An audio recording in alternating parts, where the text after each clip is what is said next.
दोस्तों देखिए, बहुजन समाज पार्टी की मुखिया और उत्तर प्रदेश की 4 बार की मुख्यमंत्री मायावती ने मंगलवार को लखनऊ में बसपा संस्थापक कांशीराम के परिनिर्वाण दिवस पर आयोजित विशाल रैली को संबोधित किया और समाजवादी पार्टी सपा पर जमकर निशाना साधा। इस दौरान उन्होंने योगी आदित्यनाथ सरकार की सराहना करते हुए कहा कि वर्तमान सरकार ने स्मारक स्थलों के रखरखाव के लिए टिकट से मिली राशि का सही उपयोग किया है। मायावती ने कहा है कि जब उत्तर प्रदेश में हमारी सरकार थी और मान्यवर कांशीराम के आदर्श सम्मान में यह स्मारक स्थल बन गया था, तो उसी समय हमारी सरकार ने ये व्यवस्था की थी कि हम लोग यहां आने वालों से टिकट लेंगे, जिसका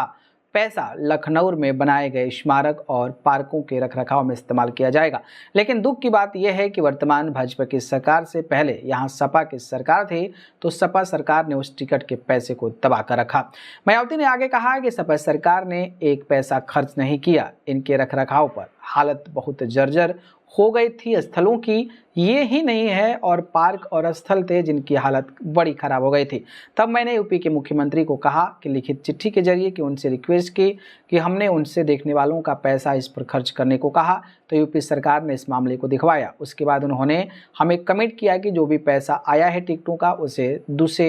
दूसरे मदद नहीं लगाएंगे बल्कि स्थलों के रखरखाव पर लगाएंगे, और उन्होंने ये लगाया, इसलिए हमारी पार्टी उनकी आभारी है। बसपा प्रमुख मायावती ने कहा कि जब वे समाजवादी पार्टी सरकार में रहते हैं तो उन्हें पीडीए याद आता है, न कांशीराम जी की जयंती और ना ही पुण्यतिथि। लेकिन जब वे सत्ता से बाहर हो जाते हैं तो समाजवादी पार्टी को याद आता है कि हमें संगोष्ठी करनी चाहिए। मैं अखिलेश यादव से पूछना चाहती हूं कि यदि कांशीराम जी के प्रति आपका इतना ही आदर सम्मान था, तो जब उत्तर प्रदेश में हमारी सरकार थी और हमने अलीगढ़ मंडल में कासगंज नाम से एक जिला बनाया और उस जिले का नाम कांशीराम जी के नाम पर रखा गया था, तो समाजवादी पार्टी ने सत्ता में आते ही उसका नाम क्यों बदल दिया? हमने कांशीराम जी के नाम पर अनेकों संस्थानों के नाम रखे, अनेक योजनाएं शुरू की, जिसे समाजवादी पार्टी ने सत्ता में आते ही बंद कर दिया। ये उनका दोहरा चरित्र नहीं है तो क्या है? लेकिन जिस तरीके से योगी आदित्यनाथ की उन्होंने बड़ाई की और